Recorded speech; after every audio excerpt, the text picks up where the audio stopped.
What if we told you that a war in a faraway country could affect your wallet and your lifestyle? That's what's happening right now because of the Red Sea crisis, a conflict that has disrupted the global trade of oil and other goods. We will explain how this crisis started, who is involved, and what it means for you and the world. The southern Red Sea is significant because it is a vital route for the transportation of oil and other goods between Africa, Asia, and Europe.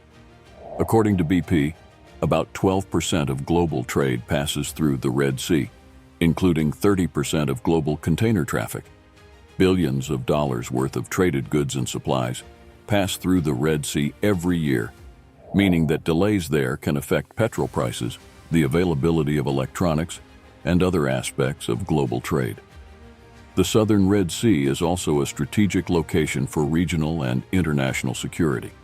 The Bab el-Mandeb Strait, which connects the Red Sea to the Indian Ocean, is a narrow passage that separates Yemen from Djibouti. It is one of the most congested and contested waterways in the world, as it hosts several military bases and naval forces from different countries. The strait has been a flashpoint for conflicts and tensions in the past, such as the Yemeni Civil War, the Saudi-led intervention in Yemen, and the U.S. withdrawal from Afghanistan. The Houthis are a group of rebels who live in the north of Yemen, near the border with Saudi Arabia. They belong to a branch of Shia Islam called Zaidi, which is different from the majority of Sunni Muslims in Yemen and other parts of the Middle East. The Houthis have been fighting against the Yemeni government and its allies, mainly Saudi Arabia, since 2014. They want to change the political system in Yemen and get more rights and resources for their people. The Houthis are also supported by Iran, which is a powerful country in the region that has many enemies. Iran provides the Houthis with weapons, money, and training. Iran also has its interests in Yemen, such as keeping its influence and preventing its rivals from gaining more power. The Houthis have been attacking Israel recently because they support Palestine, which is another country that has been fighting against Israel for many years. Israel is a country that has many Jewish people living there, but also many Arabs and Muslims who do not agree with its policies. Israel has been bombing Gaza, which is a Palestinian territory on the coast of Egypt. The Houthis think that Israel is wrong to attack Gaza, and they want to help Palestine. The Houthis have been using drones and missiles to attack Israel from Yemen. They have also attacked some ships that were carrying goods or oil from other countries that are not involved in the conflict between Israel and Palestine. These attacks have caused some damage and delays in trade around the world.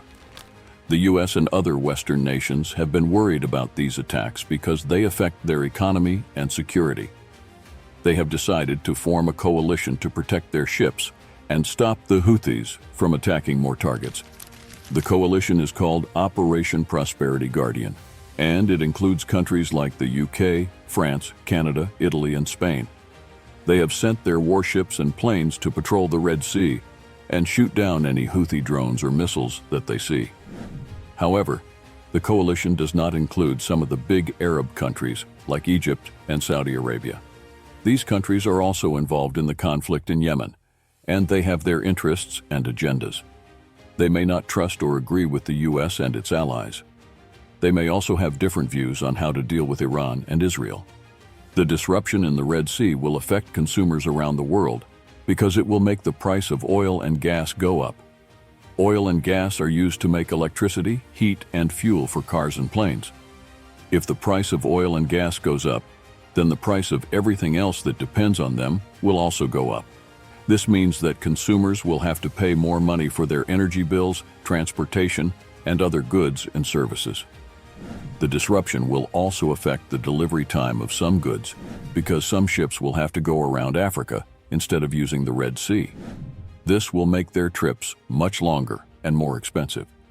This means that some goods that consumers order online or buy in stores may take longer to arrive or may be out of stock. Some ships have to go around Africa instead of using the Red Sea, which makes their trips much longer and more expensive. BP, a major oil and gas company, has also stopped sending its products through the Red Sea. Shipping companies have to pay more money to insure their ships against the risk of being attacked in the Red Sea. The insurance cost has gone up from 0.07% to 0.5%, 0.7% of the ship's value in a few days. The U.S. and some other countries have formed a coalition to protect the ships in the Red Sea, but it is not clear if this will make the shipping companies feel safe enough to use the Red Sea again. However, the coalition does not include some of the big Arab countries, like Egypt and Saudi Arabia. These countries are also involved in the conflict in Yemen, and they have their interests and agendas. They may not trust or agree with the U.S. and its allies. They may also have different views on how to deal with Iran and Israel. The Houthis are not happy with the coalition, and they have said they will fight back. They have also said they will not stop their attacks until Israel stops bombing Gaza. They may try to hit more ships or even the coalition warships. This could lead to more violence and tension in the region. Some analysts think that the Houthis want to provoke the U.S. and its allies into a confrontation. They may hope that this will make them more popular and powerful in Yemen and the Muslim world. They may also hope that this will make Iran more involved and supportive of them. But this could also backfire and make the situation worse for them and the people of Yemen. The coalition and the Houthis may also affect the peace talks between the Houthis and the Saudis. The two sides have been fighting a bloody war since 2015, and many people have died or suffered because of it. The war has also caused a humanitarian crisis in Yemen, where millions of people are starving and sick. The UN and other countries have been trying to end the war and bring peace to Yemen, but it has not been easy. The Red Sea crisis could make it even harder. The recent attacks by the Houthi rebels on commercial shipping vessels in the lower Red Sea have increased the risk of further escalation and disruption in this vital waterway.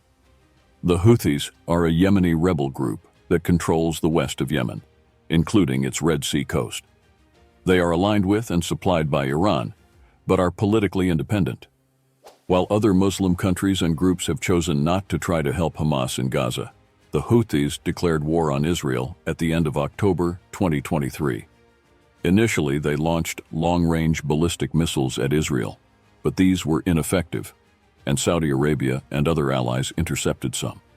From mid-November 2023, however, they switched tactics to focus on attacking commercial shipping in response to Israel's bombardment of Gaza.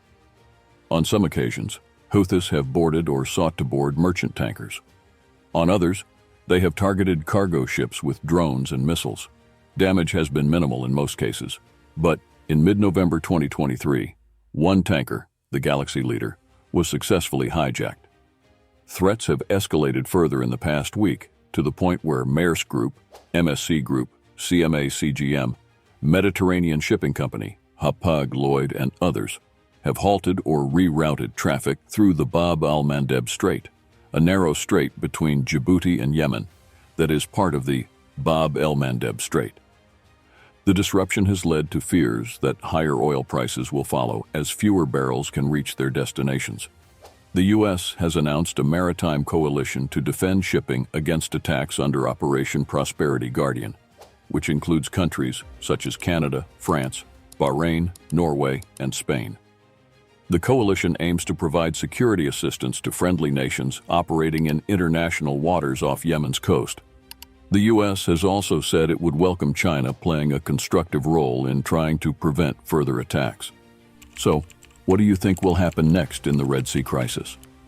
Will the U.S.-led coalition succeed in stopping the Houthi attacks?